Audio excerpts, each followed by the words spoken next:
Bueno, a ver.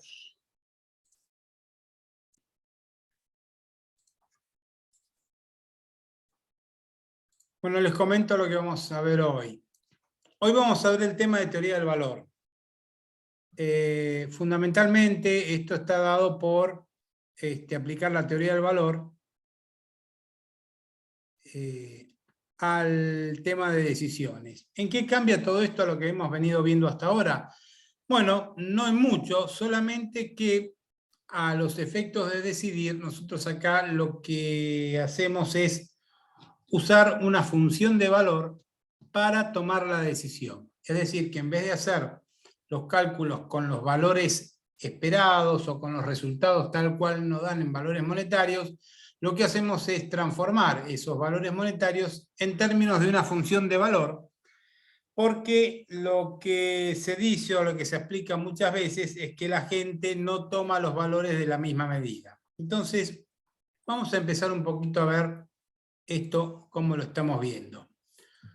Tenemos una matriz de decisión en pesos como esta, suponiendo que ambas probabilidades, peso 1 y peso 2, sean de 1/2 cada una. Una matriz que tiene dos alternativas, tiene dos estados de una variable, n1 y n2, 50% de probabilidad cada uno de los estados, y hay una decisión, una alternativa 1, S1, que opera en riesgo, donde se pueden ganar 100 o 0, con probabilidad de 0,50, y otra alternativa que opera totalmente en certeza, donde uno con seguridad va a ganar 50. En principio, con lo que nosotros venimos viendo hasta ahora, lo que decíamos era, bueno, si el valor esperado es el mismo, ambas alternativas nos resultan indiferentes. Lo que sucede es que viendo bien estas cosas, resulta que mucha gente no piensa que es indiferente. ¿Por qué? Nosotros hasta ahora decíamos S1 es indiferente S2 cuando los valores esperados son iguales, que es lo que teníamos en la matriz anterior. Ahora bien, lo que cambiamos ahora es que la indiferencia se da cuando la utilidad es la misma.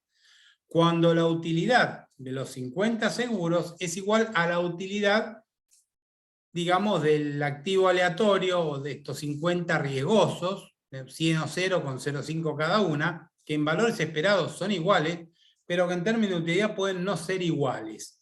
¿Y cómo se hace esto? Lo que proponemos es que las personas eligen por el valor esperado de las utilidades y no por el valor esperado monetario. El valor esperado de las utilidades es lo que nosotros vamos a llamar criterio de la utilidad esperada, a diferencia del criterio del valor esperado. Entonces, por ejemplo, si miramos el valor esperado de las utilidades y decimos S1 es menos preferida que S2, este signito es como un signo en menor, pero un poco más alargado. Lo que decimos es, bueno, puede ser que los valores esperados sean iguales, como está puesto acá en negro, pero cuando lo transformamos en utilidad, vemos que la utilidad del activo aleatorio es menor que la utilidad de los 50 seguros. Mucha gente que tiene un comportamiento adverso al riesgo, más conservador, dice, sí, yo acá tengo un riesgo de puedo ganar siempre, también puedo no ganar nada, prefiero tener los 50 seguros en la mano. Entonces, el que dice eso, a ver, ha entrado otra persona, el que dice eso, de alguna manera, está diciendo que, bueno, que la utilidad de los 50 seguros es mayor que la utilidad de los 100 por 0,5 más la utilidad de los 0 por 0,5, que es lo último que está acá. Es lo que veníamos proponiendo nosotros. Cambiamos nuestra visión de elegir según el valor esperado monetario por el valor esperado o la utilidad esperada, que no es nada más que aplicar el valor monetario a la utilidad del dinero, no al dinero directamente como aparece acá arriba.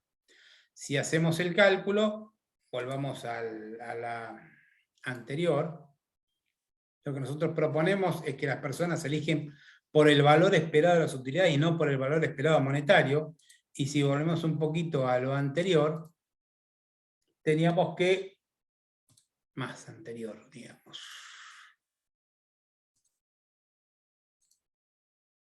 Teníamos esta que era la matriz de presentación donde decíamos dos alternativas, una que tiene un resultado aleatorio, ganar 100 o ganar 0, y otra que tiene un resultado seguro, ganar 50, cualquiera sea las cuestiones que sucedan, N1 o N2, y las probabilidades le dimos 50% de probabilidad a cada estado, con lo cual en valores esperados monetarios, las dos alternativas me dan el mismo valor esperado, y hasta ahora veníamos diciendo, estas alternativas resultan indiferentes. Lo que cambiamos ahora es que para que las alternativas resulten indiferentes, y las alternativas son indiferentes con este signito que parece una viborita, significa que los valores esperados tenían que ser iguales. 100 por 0,5 más 0 por 0,5 da 50, es igual a 50 seguro. Los valores esperados eran iguales, lo habíamos visto en la matriz recién, pero ahora lo que le cambiamos, lo que introducimos con teoría del valor, es que la indiferencia se da cuando existe la misma utilidad. No cuando el valor esperado monetario es igual, sino cuando en términos de utilidad son iguales. Ahora, ¿qué sucede? Las personas, decimos, eligen por el valor esperado de las utilidades y no por el valor esperado monetario. Esto es el criterio llamado de la utilidad esperada. En vez del valor esperado, utilidad esperada. Es lo mismo que hacer el valor esperado, pero en términos de utilidad. Entonces, acá, por ejemplo, tenemos claramente una situación donde S1 es menos preferida que S2, donde el valor esperado monetario era igual, con lo cual antes decíamos que era indiferente, pero en la nueva versión, la que está en azul, no sé si lo notan en azul, lo que decimos es que las utilidades de este activo aleatorio, que es el que está a la izquierda del igual, pasa a tener menor utilidad que la utilidad de los 50 seguros. Una persona que de pronto es medio conservadora, un poco adversa al riesgo, prefiere tener los 50 a la mano que tener la posibilidad de ganar 100 o de no ganar nada. Igual con misma probabilidad de ganar 100 por 50% y 0 con 50%, pero aún así prefiere tener los 50 seguros en la mano. Si prefiere eso, quiere decir que la utilidad de los 50 seguros en la mano es mayor que la utilidad de el riesgo de ganar 100 o 0, ¿no? En el fondo, digamos, la utilidad de 100 por 0,50 más la utilidad de 0 por 0,50 resulta menor que la utilidad de 50. Cambiando los resultados, pongamos este caso. Yo puedo preguntarle a la persona y indagando poco a poco digo, bueno, fenómeno, si tenemos 100 o 0 con 50% de ganarlo como activo aleatorio y 50 seguros, acá pareciera ser que prefiero los 50 seguros. Bueno, bajemos un poquito más.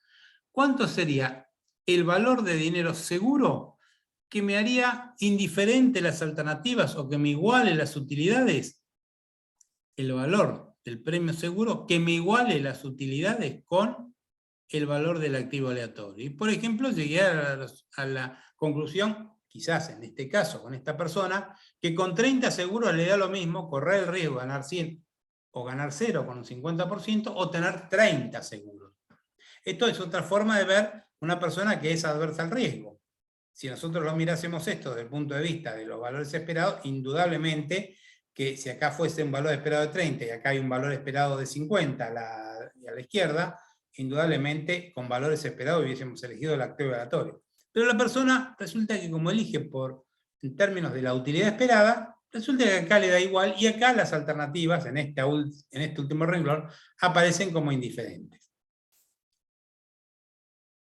¿Qué es una aversión al riesgo?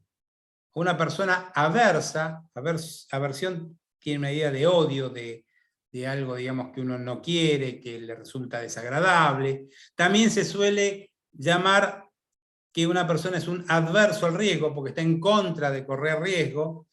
Y en esta situación, que es la situación parecida a la original, donde tenemos 100 o 0, con probabilidades 0,5 y 0,5, seguimos con ese supuesto, o 30 seguros, un adverso al riesgo es aquel que ante una situación como esta prefiere o le da lo mismo las dos alternativas, una cuyo valor esperado es francamente menor, una alternativa cierta con un valor esperado francamente menor al valor esperado de una alternativa riesgosa. Ese es un tipo adverso al riesgo, que tiene aversión al riesgo.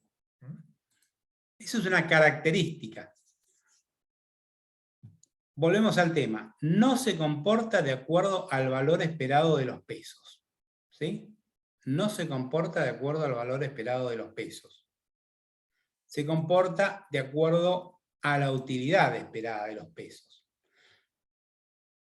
De acuerdo a lo que llamaríamos el valor esperado de la utilidad, que se llama utilidad esperada. Entonces las alternativas le resultan indiferentes cuando en valores esperados la cuestión está desbalanceada, como veníamos viendo antes. Esa es una persona adversa al riesgo, pero no es el único perfil que hay. Hay 3 perfiles y ya los vamos a ver. Bueno, acá tenemos otra vez pensando lo mismo. Ustedes ven, miremos con valores más altos. A ver, en este caso, es un caso donde los valores esperados monetarios coinciden, ambos dan 500, solamente que los premios son, en vez de 100 o 0, 1000 o 0, y el valor seguro, en vez de ser 50, son 500. Los valores esperados en ambos casos, con probabilidad de 0,5 y 0,5, dan 500. Por supuesto, una persona que es adversa al riesgo, ¿con qué se va a querer quedar? Con lo seguro, o sea, con la alternativa S2, que son 500 seguros, frente a correr el riesgo de 1000 o 0. Ahora, si yo le pregunto, ¿con qué valor seguro le daría lo mismo correr el riesgo de tener 1000 o 0 con 50% cada una? O sea, lo que me daría un valor esperado de 500. ¿Con qué valor seguro le parece que le da lo mismo? Y de pronto acá la persona, como es muy adversa al riesgo, a medida que va creciendo la utilidad hipotética, en vez de ser 100, estamos en 1000,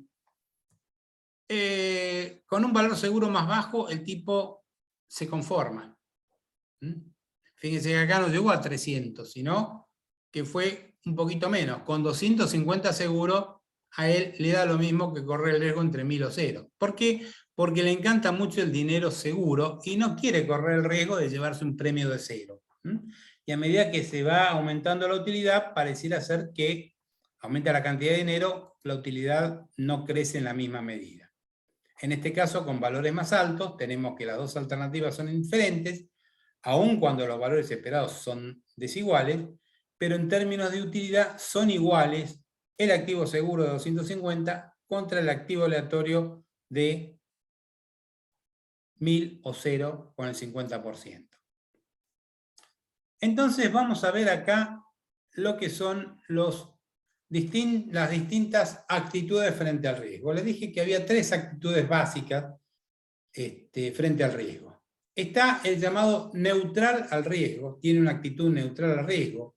También se le llama indiferente al riesgo, pero no es indiferente porque las alternativas son indiferentes, sino que es indiferente al riesgo, es decir, que le da lo mismo que la situación sea riesgosa o no riesgosa.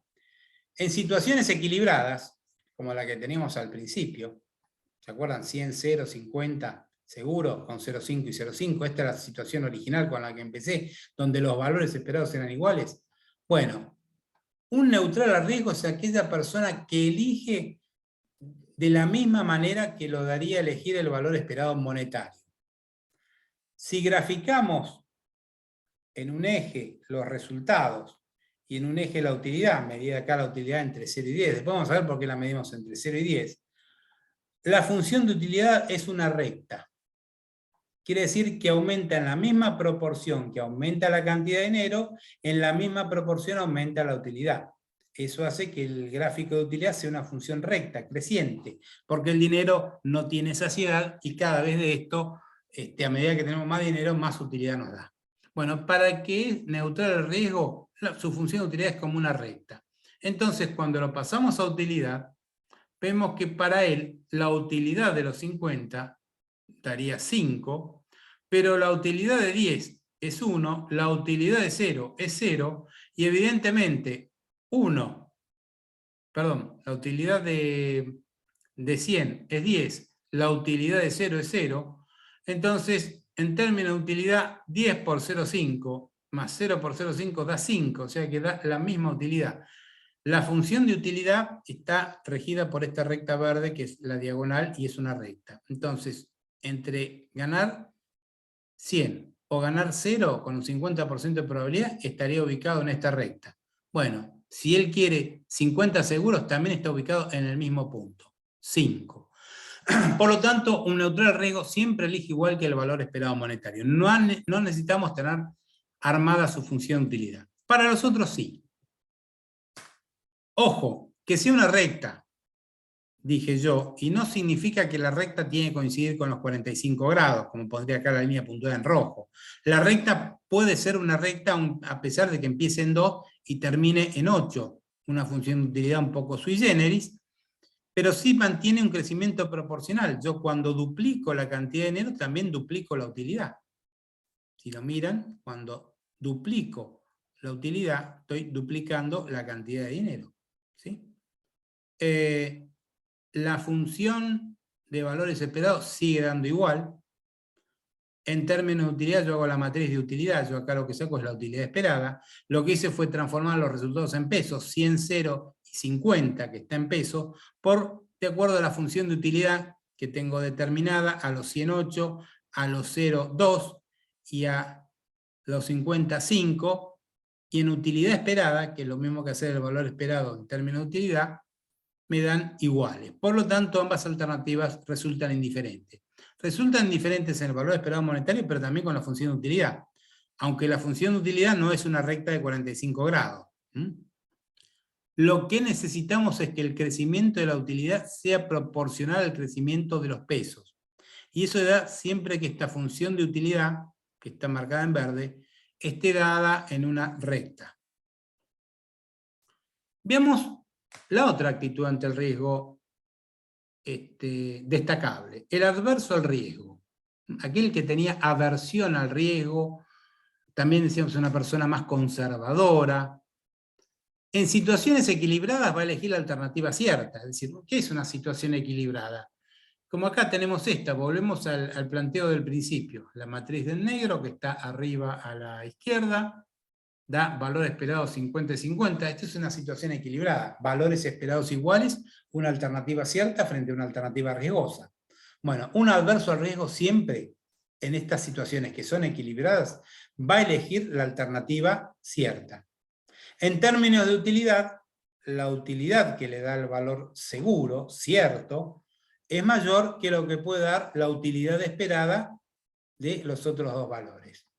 Dibujando acá la función de utilidad, tenemos entre 0 y 100, o entre 0 y 10, digamos, esta recta de 45 grados que está punteada en rojo para ver cuál era la imagen original de un neutral riesgo. Bueno, vemos que el adverso al riesgo, poniendo la utilidad en el eje vertical y los pesos o resultados en el eje horizontal, vemos que la función de utilidad tiene un formato cóncavo hacia abajo.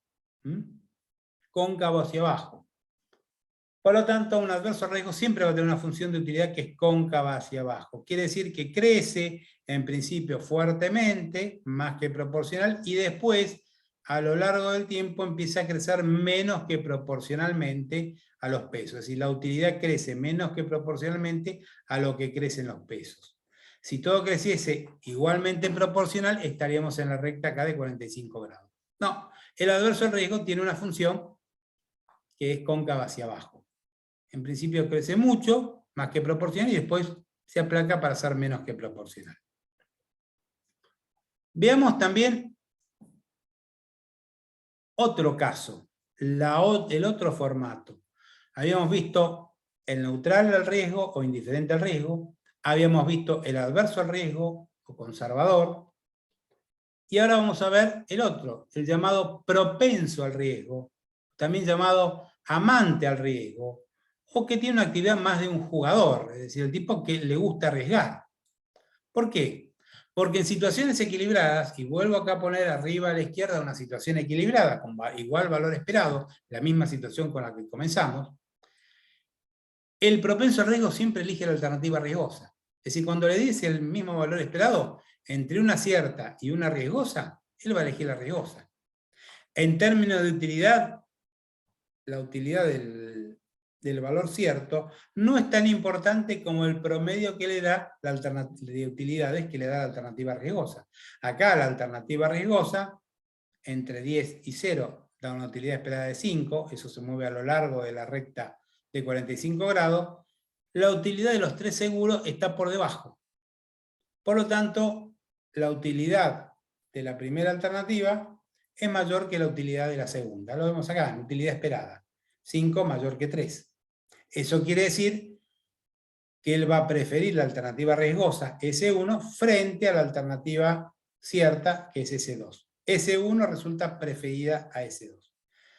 Reparen un detalle. Cuando hablamos de valores esperados o de utilidad esperada, usamos los signos igual o mayor.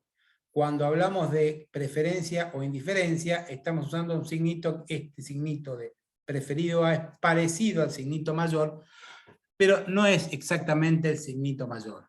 Y en caso de indiferencia teníamos una viborita, un dibujito horizontal, en forma de curva, como habíamos visto anteriormente. Entonces, bueno,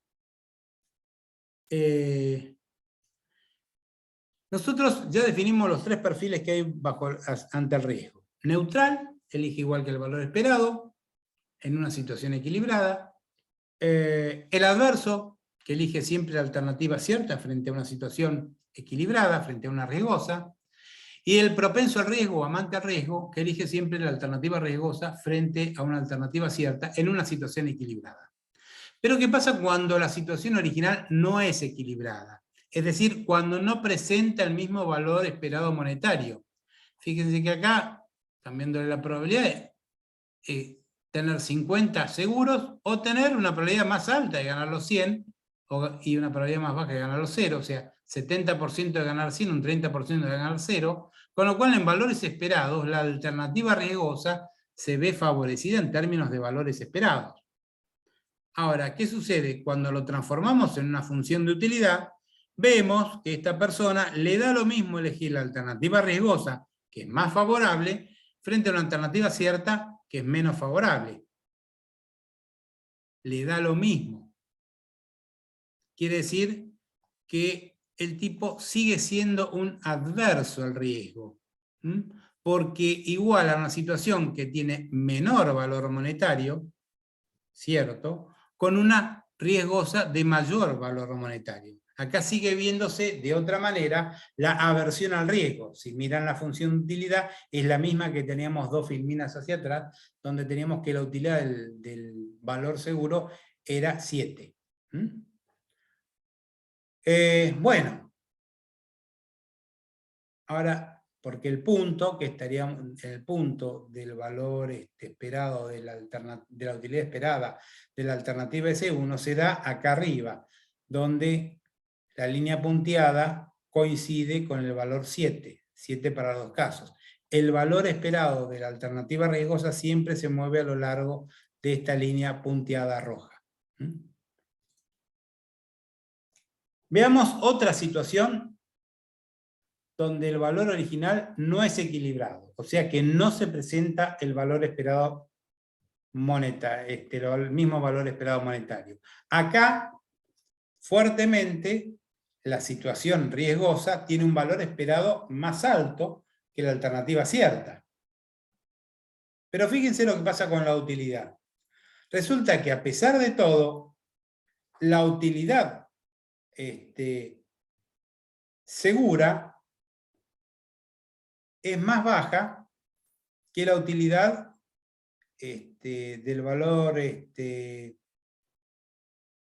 digamos, la utilidad segura estaría dada en 7, acá está un poco mal dibujado la curva, y la utilidad del activo aleatorio está dado sobre la línea punteada roja, sobre los 8 que estarían acá.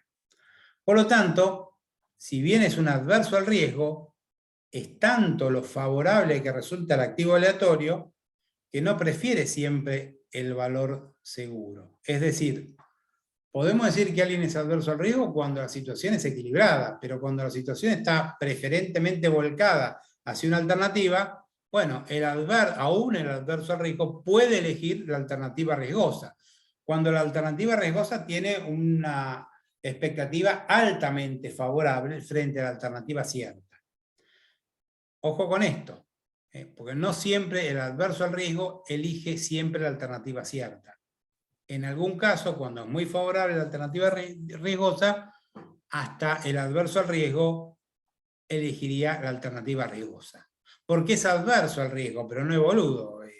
Si la alternativa riesgosa es muy favorable, hasta un tipo algo adverso al riesgo elige lo riesgoso.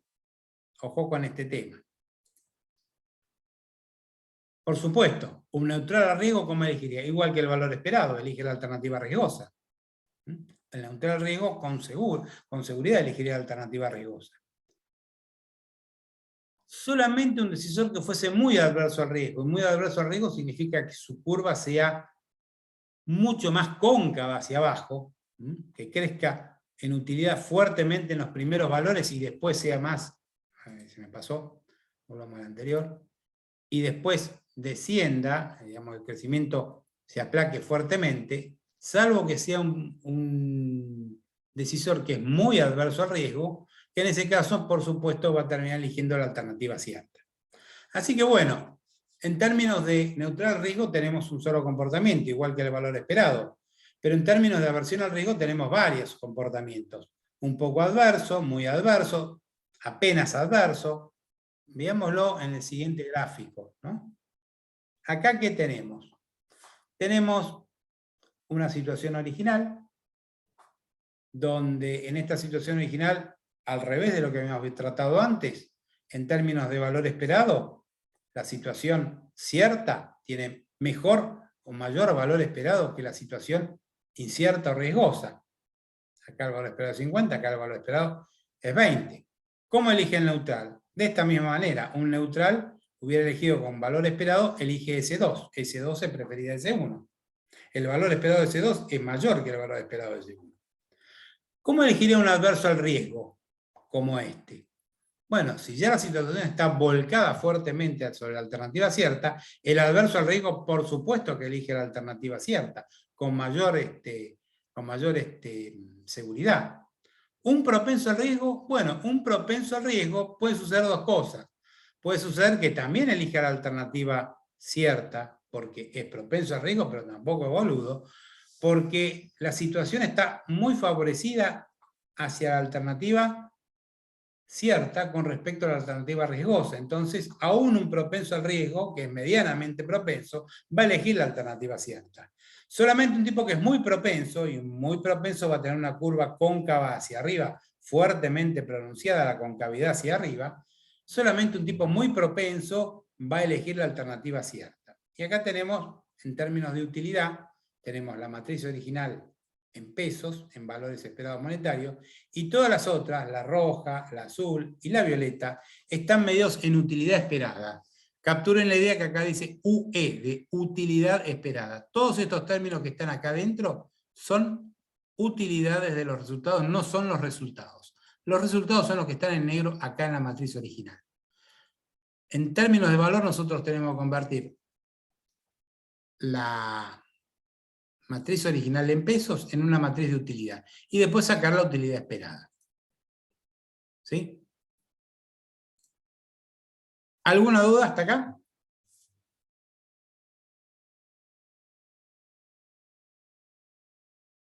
¿No? ¿No hay duda? Bueno. Vemos la siguiente filmina que tenía preparada. Bueno.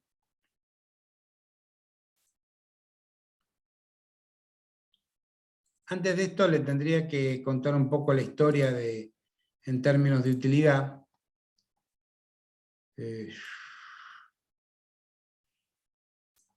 A ver si lo tengo acá.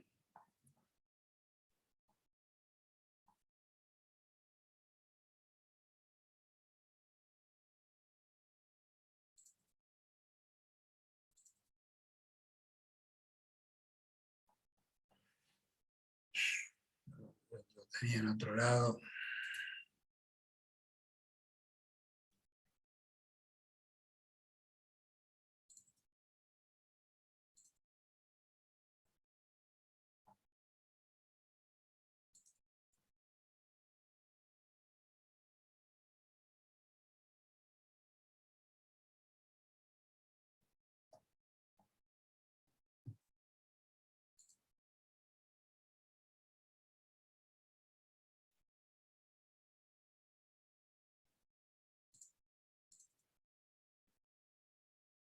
Bueno, lamentablemente no lo tengo aquí a mano.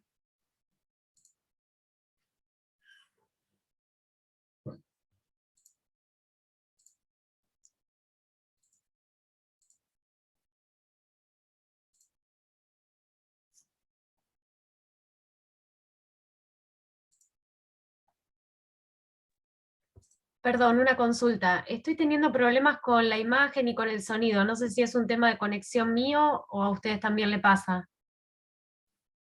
No sé, yo ahora estaba buscando un archivo para presentarles, para contarles una historia, pero bueno, evidentemente no lo encuentro. Lo que pasa es que se me sonó la computadora y bueno, los archivos los tengo en un viejo...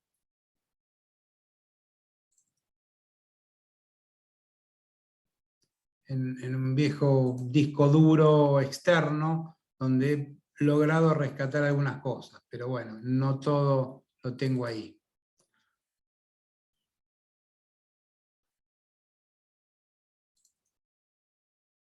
A ver, acá creo que lo encontré. Bueno, les quiero contar brevemente la historia del tratamiento de la utilidad en situaciones de riesgo, para más o menos ir un poco, para que no se pierdan. Vamos a compartir pantalla. En cualquier momento se corta esto, ¿no? Sí, me quedan 6 minutos, vamos a ver si lo vemos rápidamente, y si no, lo seguimos, cortamos y volvemos a conectarnos. Vamos a compartir la pantalla de esto. Ahora están viendo una filmina que dice historia del tratamiento de la utilidad en situaciones de riesgo. ¿Estamos todos de acuerdo? Sí, sí, se ve perfecto. ¿Se Sí. escucha bien? Sí, sí, ahora sí. Bueno. Lo primero para ver. ¿Se acuerdan de estos gráficos que alguna vez habrán visto en alguna materia de economía, de utilidad total y utilidad marginal? ¿No?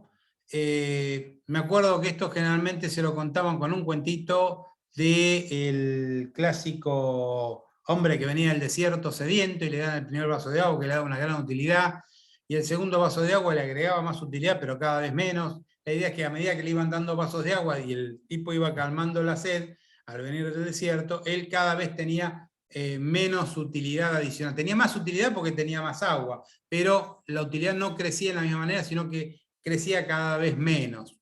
¿Se acuerdan de ese tema? Daba una idea de función de utilidad total que iba creciendo hasta un punto donde se saturaba y ya no quería más agua, y si le seguíamos dando voz de agua, lo estábamos ahogando, con lo cual la utilidad total decrecía. En términos de utilidad marginal, que es el gráfico de acá abajo, la utilidad marginal, es decir, lo que crecía la utilidad con cada vaso de agua, iba decreciendo. Ahora, muy bien, todo esto es muy lindo, pero hay que tener una medida de la utilidad. Entonces, en el año 1738, un matemático famoso, Bernoulli, planteó una solución a la paradoja de San Petersburgo. Se la llamó así porque él estuvo trabajando o fue contratado por el zar de Rusia en la Academia de Ciencias de San Petersburgo, donde contrató. Bernoulli era suizo, y había trabajado, creo que en la universidad una universidad de Holanda. Bueno, el zar ruso quiso que Rusia avanzara científicamente y armó una academia en la ciudad de San Petersburgo, la ciudad más europea de Rusia, y quiso contratar a científicos importantes para que hubiera un lugar de desarrollo intelectual. Lo contrató a Bernoulli, que fue a vivir a San Petersburgo, y en esos lugares presentó la solución de la paradoja de San Petersburgo. ¿Qué era la paradoja de San Petersburgo? Y dice, bueno, mira, el tema es así. Vamos a jugar una cierta lotería donde vos tenés que tirar una moneda, cara o seca. Si es cara, volvemos a jugar. Si es seca, te lleva 2 pesos. Ahora, si volvemos a jugar la segunda vez que tiramos la moneda, también a cara o seca, si es cara, volvemos a jugar nuevamente. Y si es seca, en la segunda oportunidad, te llevas 4 pesos. Y así seguimos jugando. Y cada vez que salimos caras, volvemos a jugar. Pero otra vez, en la tercera oportunidad, cuando sacamos seca, nos llevamos 8 pesos. Es decir, que el premio, a medida que vamos avanzando las rondas, es decir, para poder llegar a la ronda tenemos que sacar cara, y después al final seca. Entonces, a medida que vamos avanzando, vamos duplicando el premio. Fíjense que primero era 2, después era 4, después era 8, después era 16, después va a ser 32, y así siguiendo, 64, y siempre vamos duplicando el premio. Lo que pasa es que, claro, la probabilidad de llegar a este punto de 32 es una probabilidad de un medio, por un medio, por un medio, por un medio, por un medio final. O sea, 5 veces un medio. Con lo cual la probabilidad va decreciendo fuertemente, rebajándose a la mitad en cada jugada nueva. Por lo tanto, el premio aumenta, pero la probabilidad disminuye. El premio se duplica, pero la utilidad vale la mitad a medida que vamos avanzando. Entonces lo que dice Bernoulli, y era la paradoja de San Petersburgo, dice, bueno muchachos, pero en estos casos siempre habría que jugar, porque ya sea en la primera jugada, uno gana plata, y uno volvería a jugar la primera oportunidad y ganar 2 pesos. Pero si uno dura varias veces más, saca más plata y siempre está duplicando. La probabilidad es más baja de durar lejos, pero lo que saca se duplica, se va duplicando, con lo cual es importante. Así que todo el mundo debería jugar esto y jugarlo eternamente, porque siempre ganaría. La paradoja era que la gente no estaba dispuesto a jugar eternamente este juego. Entonces, ¿por qué sucede esto? Y ahí viene la explicación de Bernoulli, ¿no? Fíjense acá, si quieren, después les paso la filmina con esto. El valor que uno va agregando por cada jugada es 1 peso en términos de valor esperado. En términos de valor esperado, hasta ese momento se hablaba de valor esperado, siempre uno le va agregando 1 peso con cada jugada nueva. Entonces Bernoulli dice, bueno, como todo el mundo tiene que jugar, pero todo el mundo no juega, pasa algo. ¿Y qué es lo que pasa según Bernoulli? Que la cantidad de dinero no es lo mismo que el valor moral del dinero. En esos momentos, 1738, les estoy hablando un año anterior a la creación del Virreinato del Río de la Plata, del cual hace unos días nosotros celebramos la Revolución de Mayo de 1810. No se había creado el Virreinato de la Plata, que fue en 1776, y ya Bernoulli en 1738 estaba hablando de esto. Por supuesto que 1738 es un año anterior a la publicación de Adam Smith del libro La riqueza de las naciones. Con lo cual, en aquella época no se hablaba de utilidad, se hablaba de valor moral del dinero. De alguna manera lo que querían decir era la utilidad del dinero, lo que uno sentía que el dinero valía, más allá de la cantidad que tuviese. Entonces, ¿qué decía Bernoulli? Lo que pasa es que la gente se maneja con el valor moral del dinero, no con la utilidad, no con la cantidad de dinero. Entonces un tipo que es muy rico no le da tanta utilidad al dinero, y un tipo pobre a unos pocos mangos le da mucha utilidad.